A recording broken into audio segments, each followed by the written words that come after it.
Bueno, buenos días. Vamos a hacer una experiencia nueva que es dar clase a nadie. Bien, vamos a...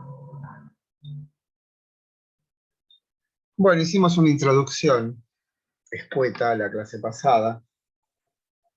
Hoy vamos a empezar a desarrollar nuestro tema. No es fácil, eh, pero justamente no lo es en igual medida de que es interesante.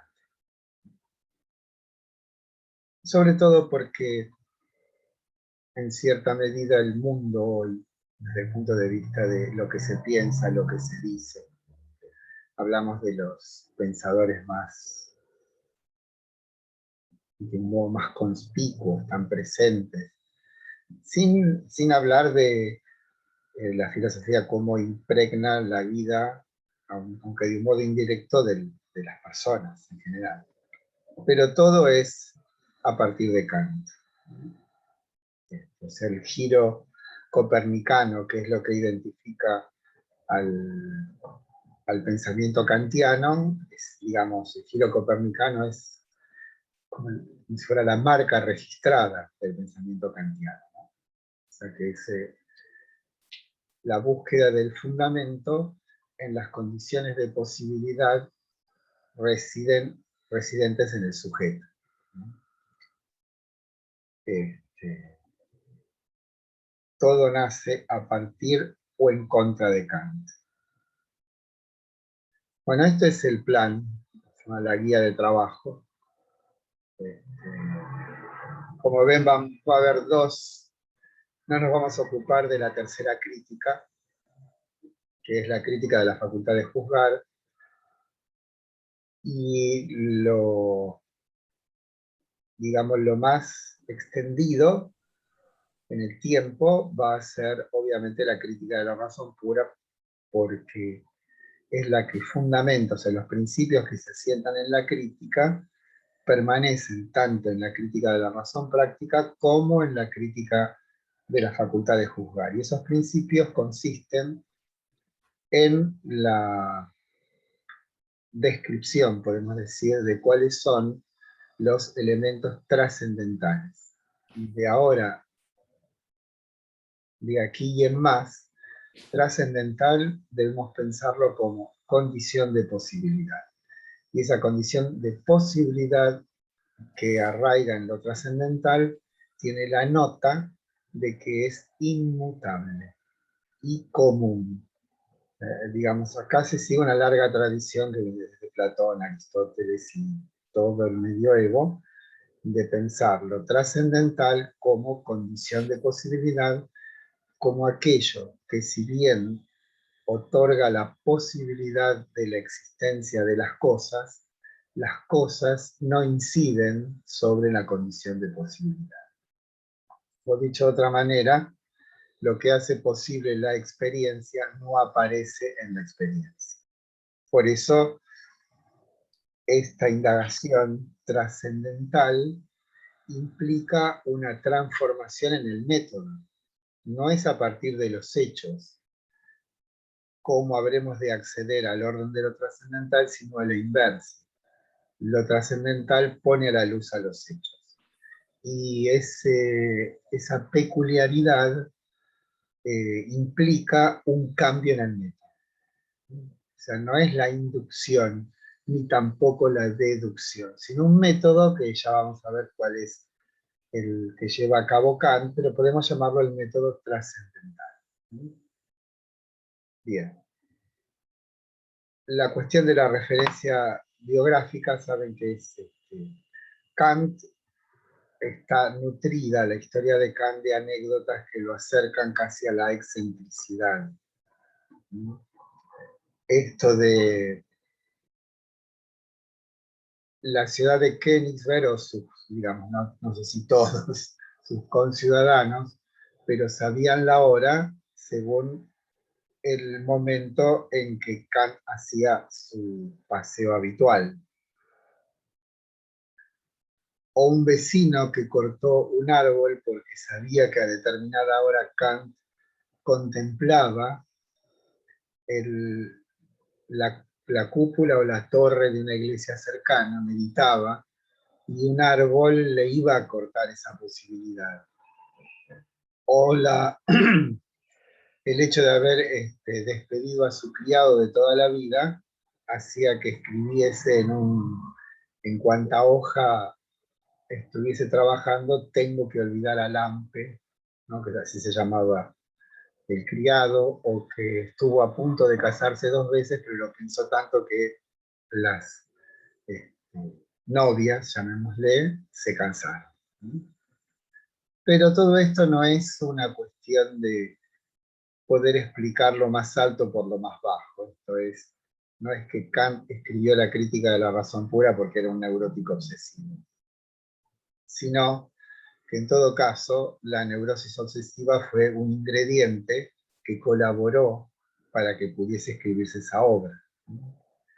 Esto me hace acordar a Paul McCartney, que dijo una vez su célebre disco, no disco de los Beatles, ¿no? La banda de Sargento Pepper es hija del ácido lisérgico. Pero claro, nosotros tomamos ácido lisérgico y no nos sale la banda de Sargento Pepper. O sea que bueno, son genios. Los genios son excepciones. Y esas excepciones son acontecimientos. Y no son reductibles a la historia, sino que de algún modo ponen sobre sus pies a la historia. O sea, la reconfiguran. Bueno, algo hablé el otro día. Königsberg hoy se llama Kaliningrado y es una ciudad rusa, pero en aquel momento pertenecía a Prusia Oriental. Ahora digo más o menos esto. Alemania, saben que eran 200 pequeños estados, pequeños o grandes estados, todos, digamos, unidos por la lengua alemana, pero no por mucho más. La otra, que Kant no nace en una familia ilustrada, sino que el padre es un artesano, talabartero.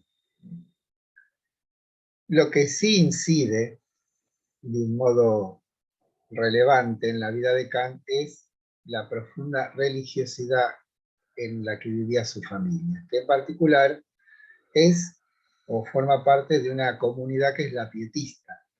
El pietismo es una derivación del luteranismo, que hace hincapié en las verdades del corazón, en la significación emotiva del fenómeno religioso, ¿no? O sea, como que implica una interiorización de sí mismo, una búsqueda, un rastreo en nosotros de cuáles son los modos significativos en los que lo divino se pone a la luz, ¿no? Eso tiene que ver con Kant, lo vamos a ver en la fundamentación de la metafísica de las costumbres. Lo otro es que nunca salió, que fue una de los primeros, como decíamos el otro día, que vivió de la docencia. Como cuenta algún biógrafo, que jamás se alteró por un golpe en la puerta de su casa. Entonces jamás dejó de pagar sus deudas, siempre cumplió con la ley, es una persona que absolutamente confiable y lo que eso para los demás. Y para sí mismo, absolutamente convencido de su modo de ser, de sus convicciones, ¿no? Acá dice, su disciplina y rectitud, ¿no?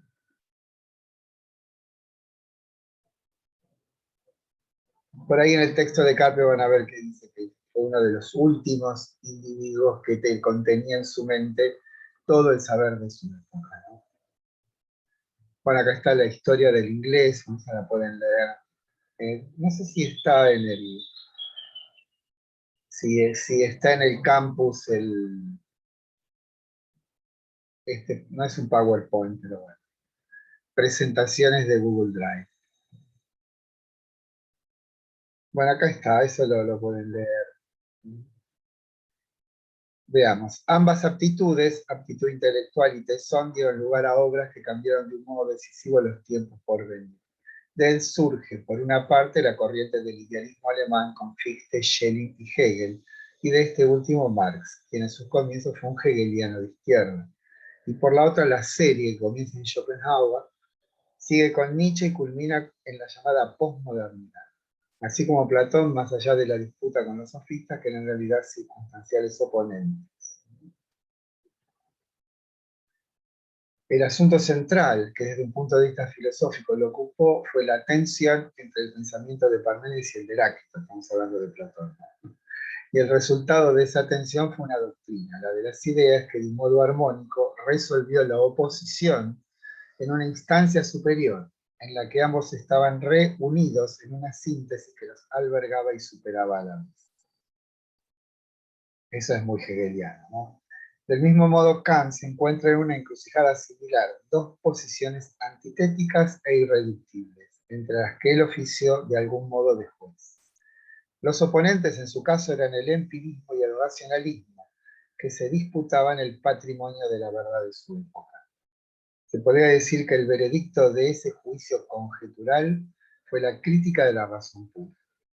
Continuaremos nuestro trabajo según esta primera aproximación, bajo el supuesto de que la tarea kantiana lo que hace es establecer un nuevo y firme punto de vista, una atalaya, desde la que se empieza de nuevo a pensar, con el aliciente de que Kant pone un punto de referencia muy alto, muy exigente, y eso se muestra en las extraordinarias consecuencias filosóficas que desencadenó su obra.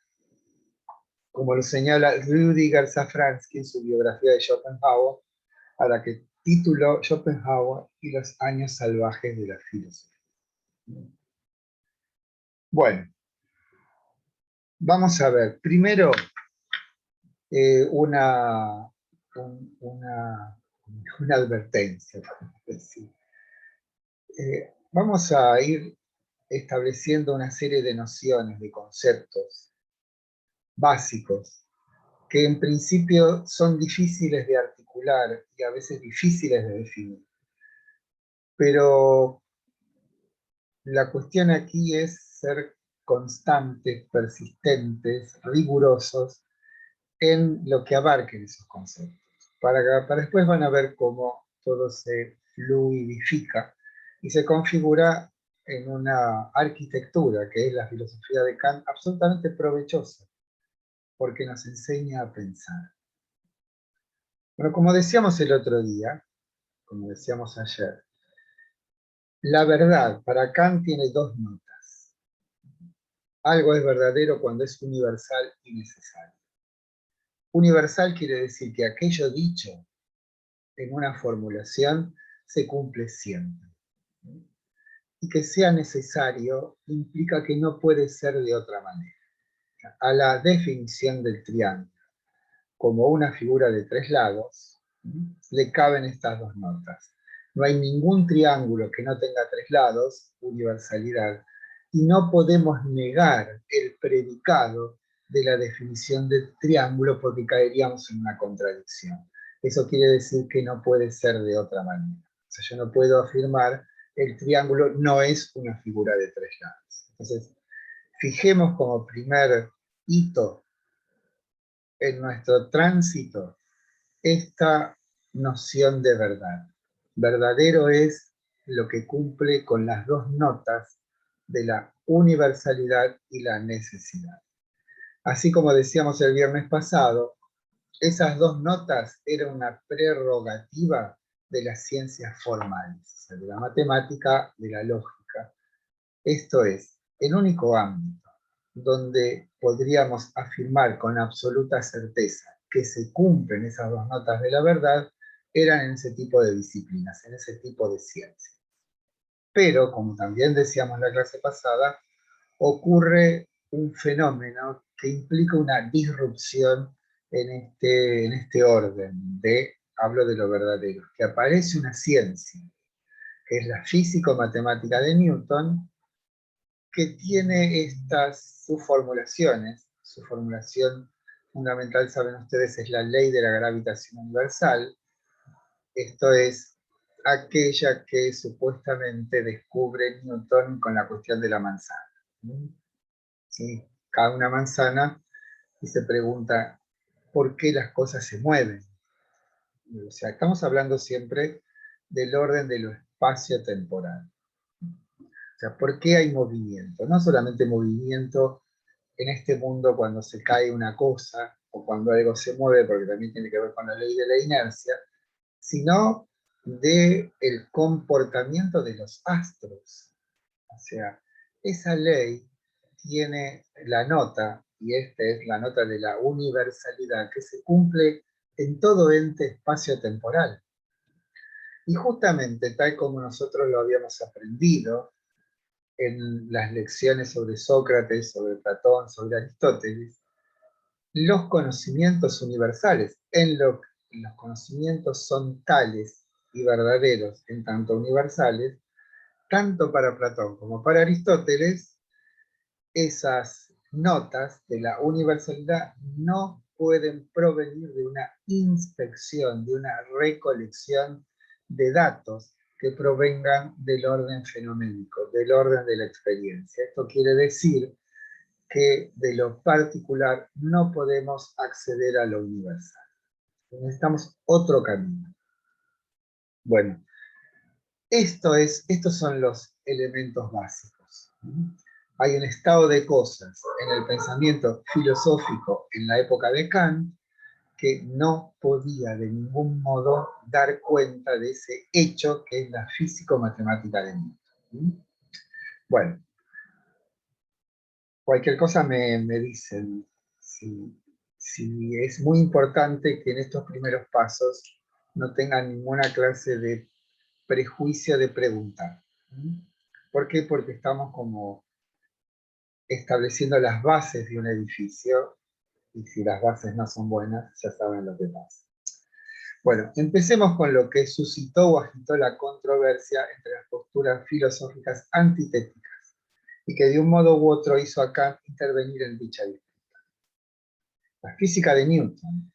Ocurre que la ley descubierta por el sabio inglés, la ley de la gravitación universal, era un conocimiento que está obviamente referido al comportamiento de los entes que se encuentran en el espacio y en el tiempo, y describe el movimiento de tales entes a través de una ley que tiene el carácter de lo que es verdad. Esto es un conocimiento universal y necesario. A estas dos notas insoslayables se acompaña el hecho de que la verdad reside en la proposición. Esta es el otro pilar de todo esto, ¿no? Que lo aprendimos con Aristóteles. ¿Cuál es el lugar donde está asentado lo verdadero? ¿Dónde podemos decir, o cuándo podemos decir, esto es verdadero?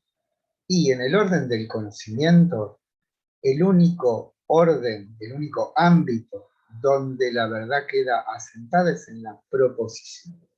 Recuerden que la proposición o enunciado u oración son equivalentes. Esa estructura donde Kant los llamará juicios, ¿no? Los juicios, algo se dice de algo. O sea, simplemente lo que tenemos que tener en cuenta es que Kant llamará juicios a lo que llamábamos proposición. La pregunta siguiente, y que sigue claramente a esto que estamos diciendo, es, bien, si la verdad reside en las proposiciones, ¿dónde residen las proposiciones verdaderas? ¿Dónde residen? En los libros de ciencia, donde de un modo provisional están asentados esos conocimientos reputados de verdaderos. Pero ocurre que ciencia con mayúscula es aquella que tiene la cualidad de ser predictiva. Esto es, dada una formulación, dadas ciertas condiciones, lo dicho en esa formulación se cumple inexorablemente siempre. Y esa cualidad la tiene la física de Newton. Entonces, si nos preguntamos dónde reside la verdad, en las proposiciones. ¿Y dónde residen las proposiciones? Claramente, en los libros. Bueno, hoy diremos que también estaba en la biblioteca, está este cerebro universal y un tanto loco que es Internet. La ciencia se encuentra en los libros de física. en nuestro caso, ¿no? Y aquí tenemos lo que decía Aristóteles, la verdad reside en el juicio. Entonces, ¿cuál es el asunto a indagar para Kant? ¿Mm? Vamos a decirlo por primera vez, y lo iremos revisando en cada uno de nuestros encuentros, y es, el problema de Kant es el siguiente. ¿Cómo puede ser que nuestra facultad cognoscitiva pueda elevar lo particular a universal? ¿No? O sea, ¿por qué lo particular? Porque claramente el primer contacto que tiene nuestra mente o espíritu con el mundo es con las cosas que se aparecen. Y eso que se aparece, claramente además tiene la nota de lo particular. Entonces podríamos como sintetizar de un modo muy general, abstracto, podríamos decir, que la tarea kantiana habrá de consistir en una indagación que tratará de descubrir cuál es el modo en que lo particular deviene universal. Claramente no es la inducción, o sea, el procedimiento típico de las ciencias empíricas de recolectar datos, fenómenos y tratar de establecer leyes que ya sabemos, esas leyes solamente pueden aspirar a la generalidad, pero nunca a la universalidad. Después vamos a ver en qué se funda todo esto. Bien. Hay en nuestra manera de conocer, que llamaremos juicio, dos modos, dos formas. O sea, los juicios se presentan bajo dos formas diferentes. O los juicios son analíticos o los juicios son sintéticos. Saben que la palabra análisis implica la descomposición de algo hasta llegar a sus elementos atómicos. Atómicos, paradójicamente, quiere decir que no se pueden ya separar. Eso quiere decir la palabra átomo. Basado en una idea de la física que pensaba que la última forma de realidad son esas unidades ya no escindibles en nuevos caracteres. Sabemos que hoy todos los días se encuentra una partícula nueva en el átomo, ¿no? Bueno, no sé si nueva, pero sí nuevas modalidades. Entonces el análisis es un procedimiento intelectual que va a la búsqueda de los elementos últimos. No está de más pensar que cuando se hace un análisis clínico justamente lo que se hace es eso. Entonces hay juicios que Kant llama analíticos, que son aquellos en los cuales el predicado, de ahí el nombre de analítico, el predicado no hace sino explicitar lo que ya está en el sujeto. Lo vamos a ver, lo leo, ¿no? Analíticos los que en el predicado no dicen sino algo que está implícitamente albergado en el sujeto. El triángulo es una figura de tres lados. Claramente, una figura de tres lados surge de una simple inspección del sujeto, y en este de su núcleo, el sustantivo triángulo. Recordando que si examinamos la palabra sustantivo, tal como lo hicimos cuando estudiamos Aristóteles, podríamos decir que lo sustentado por el sustantivo son sus predicados. Y estos son los enunciados en el predicado del juicio. Su veracidad se expresa al cumplir con los dos principios enunciados. Son universales y necesarios. Claramente, todo juicio analítico es verdadero, porque en última instancia lo que hace es decir lo que ya está dicho en el sujeto. Y son típicos de las ciencias formales, donde se los denomina tautologías, o sea, dicen lo mismo en el predicado de lo que ya está de algún modo en el sujeto. Si bien los juicios analíticos son verdaderos en el sentido de la universalidad y la necesidad, son sin embargo infecundos. O sea, no hay manera de que analizando algo que está implícito pueda decir algo nuevo.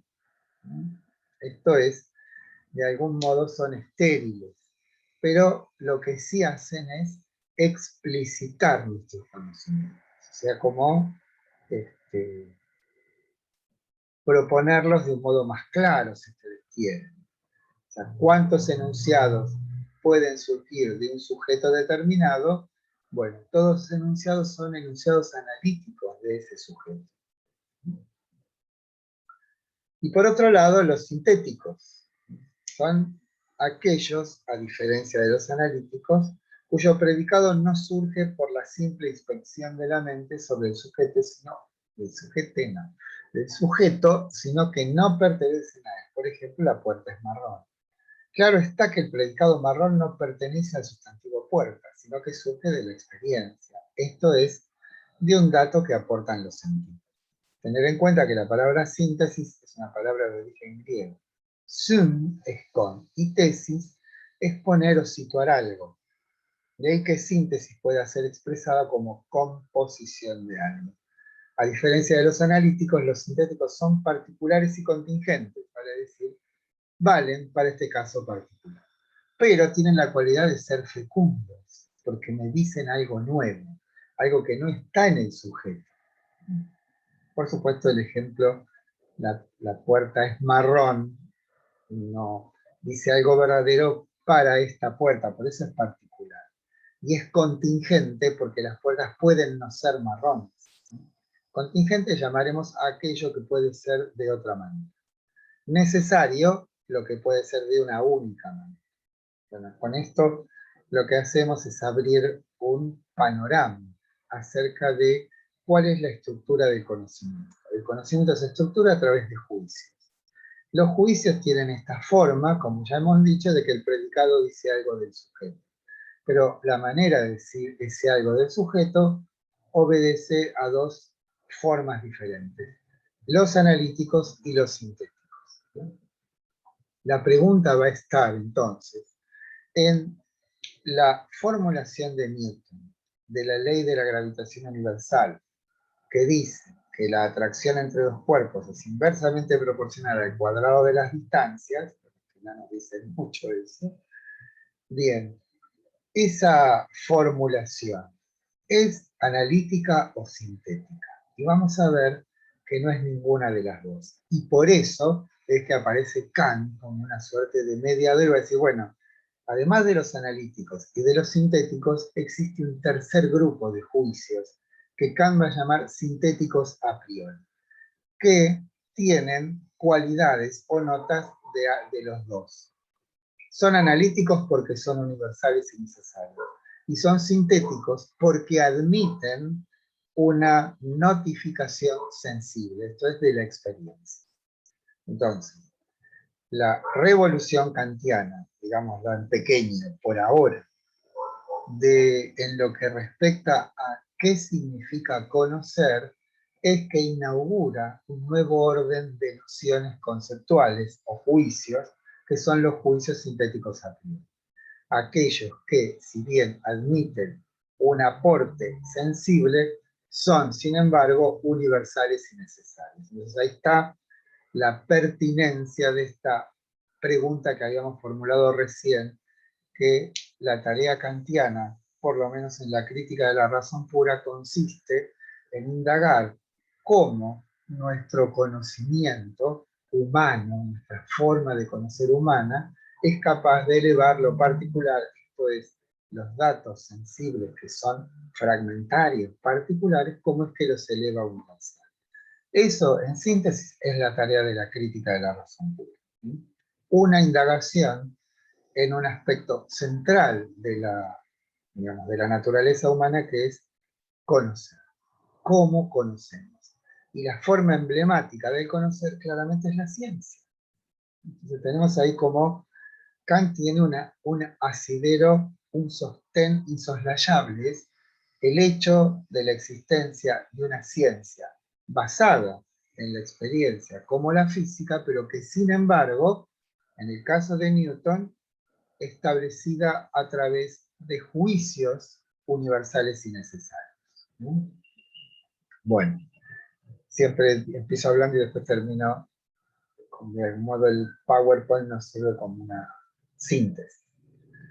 Los juicios analíticos son siempre verdaderos, pero son estériles, en tanto no acrecientan nuestro conocimiento, sino, en todo caso, lo aclaran, lo explicitan. Hasta Kant, todos los juicios de las ciencias formales, como la matemática o la lógica y supuestamente la metafísica, eran necesariamente analíticos, esto es, verdaderos. Es a partir de nociones últimas, como son los axiomas, los que sirven de punto de partida de toda deducción matemática. Si utilizamos con justeza las reglas de tal disciplina, siempre habremos de obtener juicios verdaderos. O sea, es una diferencia clara. Si los principios son verdaderos y el método de extracción de nuevas nociones de los principios es el adecuado, a principios verdaderos, juicios verdaderos. Así la matemática, así la lógica, y así, entre comillas, la metafísica. Vamos a ver qué es lo que pasa con la metafísica. Si utilizamos con justeza las reglas de tal disciplina, siempre habremos de obtener juicios verdaderos. Por otra parte, no hay garantía de veracidad, universalidad y necesidad en los juicios sintéticos, en tanto que todo conocimiento que provenga de la experiencia tendrá en sí una insalvable limitación, que de lo fragmentario, tales como sabemos lo que caracteriza el conocimiento sensible, no se puede acceder a lo universal, que como se ha afirmado es una de las condiciones necesarias de toda verdad. En todo caso, el conocimiento surgido de la experiencia solo podrá acceder a formulaciones generales. En otros términos, en ningún juicio sintético podrá decir todos, porque nunca podrá asegurar que todos los casos relevados en una indagación que intente dar cuenta de los fenómenos que yacen en el espacio temporal podrá asegurar que ha relevado todos los casos. Bueno, el ejemplo es el de los cisnes, ¿no? Un ejemplo elocuente en este sentido es el caso de los cisnes, que hasta cierto momento parecía verdadero afirmar todos los cisnes son blancos, hasta que en América aparecieron los cisnes de cuello negro, ¿no? Bien, a ver aquí que tenemos, no sé si... Ah, bien, perfecto. Aquí lo que está es el capítulo del texto de Carpio sobre Hume, ¿no? Que no está de más leerlo, ¿sí? Lo que pasa es que si nos metemos en cada uno de los hitos del camino, no llegamos más, ¿no? Se denomina así a la corriente filosófica predominantemente angloparlante y que tiene su mejor expresión en David Hume, y que profesa la convicción de que el único saber posible es el que aporta la experiencia. Y por lo tanto no es concebible verdad alguna que pueda sostener los caracteres de la universalidad y la necesidad. O sea, para Hume todo conocimiento es una conjetura. No podemos tener en absoluto ninguna certeza de que ninguna afirmación tenga el carácter de esta seguridad que da la universalidad y la necesidad.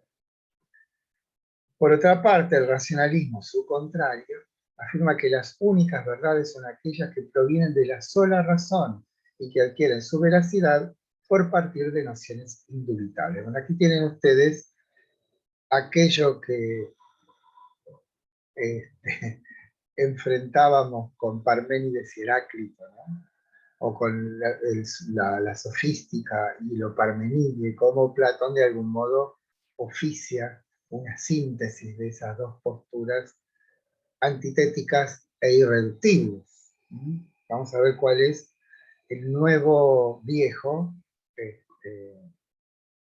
procedimiento, como es el kantiano, de poder unificar en una unidad que contenga en sí a ambos, en este caso empiristas y racionalistas.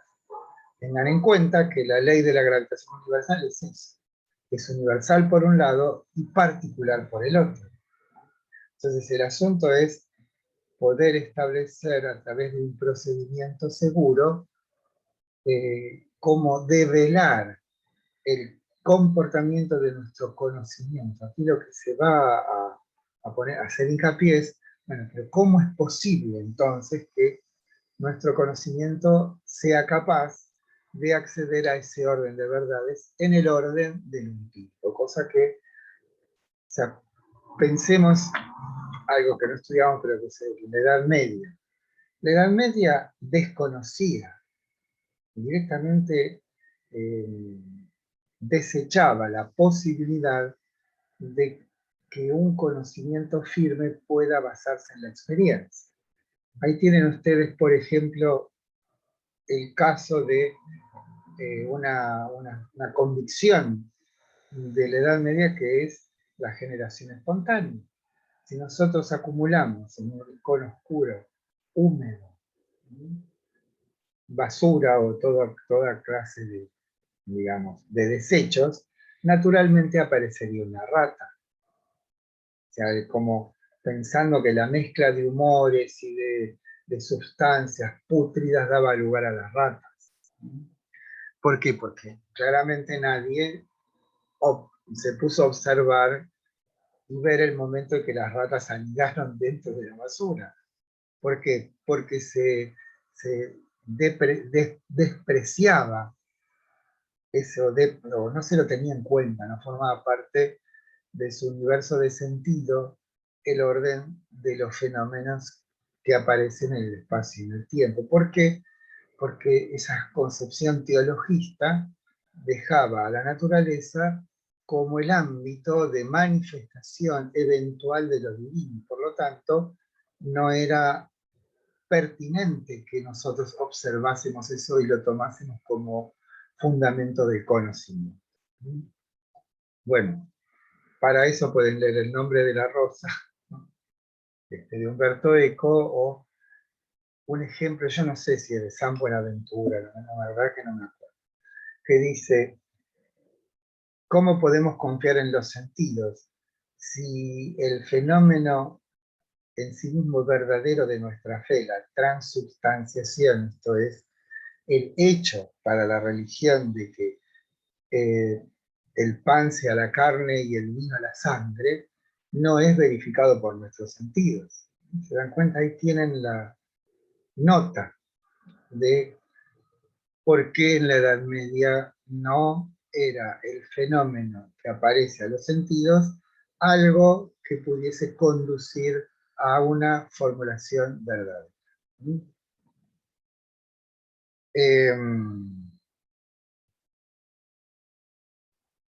Bien, el racionalismo observa como única posible proveniencia de la verdad la dotación de nociones a priori que están impresas en la razón y que por supuesto no provienen de la experiencia. Todo conocimiento se expresa entonces a partir de juicios analíticos, mientras que para los empiristas solo son válidos los juicios empíricos. A propósito, a priori significa independiente de la experiencia. Esa es otra palabra, a priori, que tenemos que sostener firmemente en nuestra mente. Deberíamos hablar de Descartes, que es quien inaugura esto que llamaremos muy ambiguamente o genéricamente el racionalismo continental. Descartes 1590-1650, pero tengo algún error ahí, ¿sí? Algunos años de diferencia, pero es esa época. Para esto hay un extraordinario libro que se llama La unidad de la experiencia filosófica de Etienne Gilson, que es maravilloso, ese libro sobre el cartesianismo, o mejor dicho, el tránsito entre el medioevo y Descartes. Vamos a hablar un momento de Descartes ahora. ¿Sí?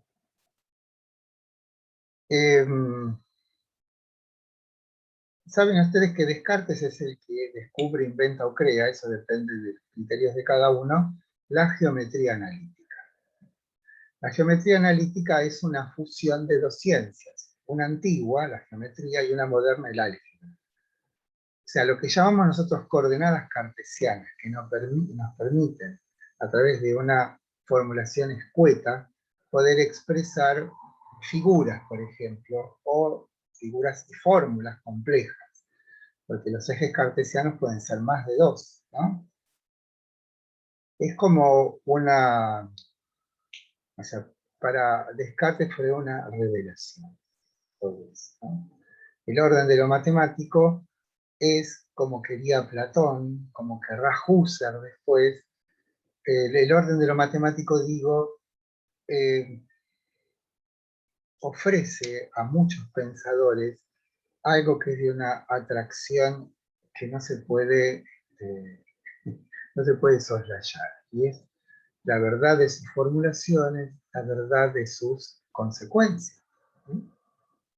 Esto tiene un poder seductor, podemos decir. Y Descartes también cae en eso. Podemos decir cae, accede a eso.